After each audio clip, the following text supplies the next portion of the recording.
These latest headlines from ABC15 are sponsored by Lerner and Rowe Injury Attorneys. One call, that's all. Hey, good Wednesday morning to you. I'm Amelia Fabiano with your top stories from ABC15 Arizona.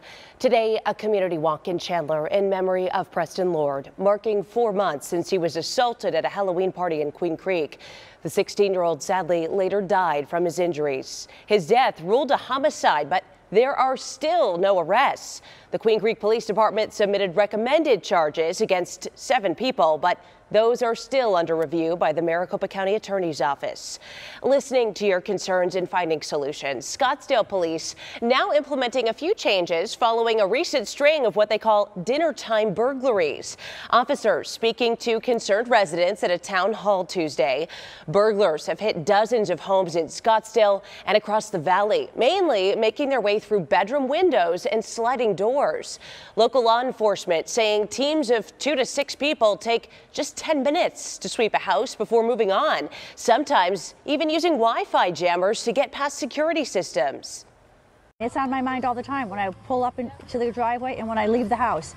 It's on my mind all the time. So I was one of the early houses to get burglarized. They ransacked my master bedroom closet, and my office. Really scary. Scottsdale Police now increasing close patrols in neighborhoods, launching undercover operations, having dispatch prioritize burglary alarms, and waiving fees for false alarms during those dinner time hours. Phoenix City leaders discussing plans to help save lives during our extreme summer heat. Last year, almost 400 people lost their lives to heat in Phoenix. We can tell you no formal action was taken as of yet, but council discussed multiple ideas, including extending hours at shelters and cooling centers. Well, this week, the Department of Education announced another FAFSA change that'll make approximately 7.3 million students eligible for Pell Grants. Well, that's good news. Consumer reporter John Matteries found millions of students are still waiting to find out their financial aid numbers because of major delays in rolling out this updated form. Millions of college students rely on the FAFSA program to help pay for their tuition. But this year, delays in that program are leaving many of those students in limbo.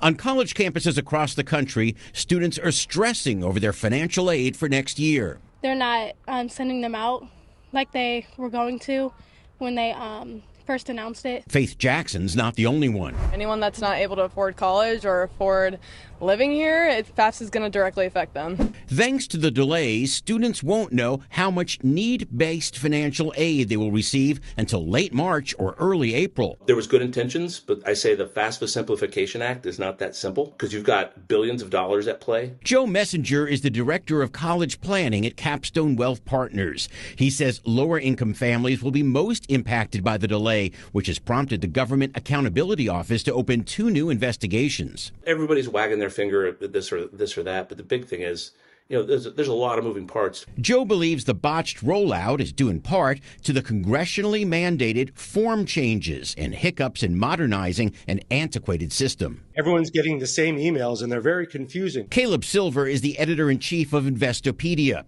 While nearly 5 million students have successfully completed the new FAFSA form so far, that's just a fraction of last year's total of more than 17 million. The best thing you can do is make sure your forms are ready, so when that deadline hits and when those schools are accepting it, you're good to go. The Education Department will spend $50 million to deploy personnel to college campuses nationwide to help navigate these issues.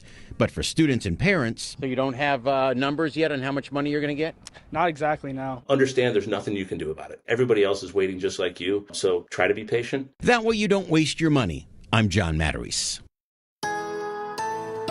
Time now for that most accurate forecast. I'm meteorologist Iris Hermosillo. A mild day across Arizona. That high climbing up to 77 today in Phoenix, a degree warmer than where we ended up yesterday with highs in the 50s to 60s in northern Arizona. But we do have a storm system coming in, and that storm will move through southeast Arizona, bringing more rain and thunderstorms to that part of our state. And the valley could get in on at least a little bit of that action too. By the afternoon into the evening, we see our rain chances go up. We've got about a 20% chance for showers and thunderstorms. Be on the lookout for that. It looks like the southeast valley will be favored with with the best chances there, but we could see those showers around the valley. That high peaking at 77 by the middle of the afternoon too. 77 today, then upper 70s again tomorrow before we climb into the low 80s on Friday. The winds pick up Friday into the weekend, and we've got another storm system to watch. That one bringing a dose of cooler air that'll drop temperatures into the low 70s by Sunday. A chance for scattered snow showers in northern Arizona. For the valley, though, a very slight chance for rain with mostly sunny skies otherwise through the weekend. For the latest headlines, weather, and traffic, head to abc15.com or download our free ABC15 mobile app. Have a great Wednesday morning. These latest headlines from ABC15 are sponsored by Lerner and Rowe Injury Attorneys. One call, that's all.